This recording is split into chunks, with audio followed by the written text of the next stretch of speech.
You had a plan today. You knew exactly what needed to be done. And yet, here you are. Nothing started. That voice inside quietly asks, what is wrong with me? But what if the answer is not what you think? Most people call it laziness. You probably do too. You make the list, you set the alarm, you tell yourself today is different. And then something invisible stops you. Not tiredness, not distraction, something deeper with no name. Here is what makes it confusing. You have energy for unimportant things, but the moment something truly matters, you freeze completely. That is not laziness. Lazy people do not lie awake replaying every wasted hour. You feel all of it, the guilt, the confusion, which means your brain is not switched off. It is protecting you from something you have not faced yet. Here is what psychology tells us. Avoidance is not weakness, it is protection. Deep in your brain sits a structure called the amygdala. Its only job is to detect threats and respond before you can think. And here's the part most people never learn. The amygdala cannot tell the difference between a lion chasing you and a blank page waiting for your ideas.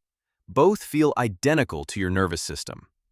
When a task carries emotional weight, when your worth feels attached to the outcome, your brain classifies it as danger, and it responds the only way it knows. Distraction, delay, avoidance. Think of your brain as a thermostat. Its primary job is not your achievement. It is keeping your emotional temperature stable. The moment meaningful work threatens to raise that temperature, the thermostat kicks in and cools everything down. Not because you are weak, because your brain is doing exactly what it learned to do for a much younger version of you. So how do you work with this? Two things that are grounded in real neuroscience. First, name the real threat. Before the task, ask yourself, what am I actually afraid will happen? Write it down. Be specific. This activates your prefrontal cortex, which directly calms the amygdala. Psychologists call this affect labeling. Naming the fear reduces its grip on your behavior immediately.